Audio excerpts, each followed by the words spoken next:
মুর্শিদাবাদের রেজিনগরে এখনো ভোটের নির্ঘণ্ট প্রকাশ পায়নি, কিন্তু রাজনৈতিক পারদ চড়তে শুরু করেছে আগে ভাগেই। দেওয়ালি যেন এখন প্রথম প্রচার মাধ্যম।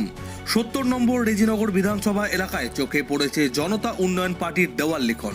বড় বড় অক্ষরে দলের স্লোগান, আর তার পাশে সম্ভাব্য প্রার্থী হিসাবে হুমায়ুন কবিরের নাম।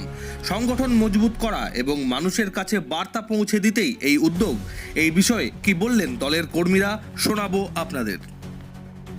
আগামী ২৬-এর নির্বাচন, বিধানসভা নির্বাচনের দামামা মোটামুটি গোটা পশ্চিমবঙ্গে বেজে গিয়েছে। সেদিক থেকে আমরা যে কোথাও পিছিয়ে নেই, হুমায়ুন কবিরের জনতা উন্নয়ন পার্টি যে গোটা পশ্চিমবঙ্গে কোথাও পিছিয়ে নেই। আর আজকে দেখছেন রেজিনগর আমাদের যেটা হোম গ্রাউন্ড বলছি, যেখানে আমরা এক প্রকার ওয়াকওভার পেয়েই গিয়েছি। গোটা বাংলা মানুষ এটা জেনে রাখা ভালো যে এখানে হুমায়ুন কবির জিতে গিয়েছে। সেই জায়গায় দাঁড়িয়ে আমরা আমাদের ছেলেদেরকে নিয়ে যে সেই ওয়ালিংটা শুরু করেছি। আজকে প্রথম দিন আমরা আজকে গোটা গ্রামের ওয়ালিংটা শুরু করে দেব। আগামী দিন গোটা মুর্শিদাবাদে আপনারা দেখবেন যে ভোটের রেজাল্ট যখন বেরোবে তখন দেখবেন যে জনতা উন্নয়ন পার্টি পশ্চিমবঙ্গের মধ্যে সবথেকে বেশি আসন এবং সবথেকে বেশি প্রভাব মুর্শিদাবাদের বুকে যেটা হওয়ার সম্ভাবনা ছিল এবং সেটাই করে দেখাবে।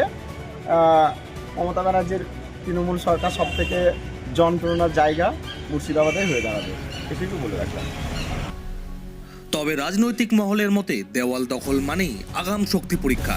নির্বাচনের দিনক্ষণ ঘোষণা না হলেও রেজিনগরে ইতিমধ্যেই তৈরি হয়েছে ভোটের আবহ।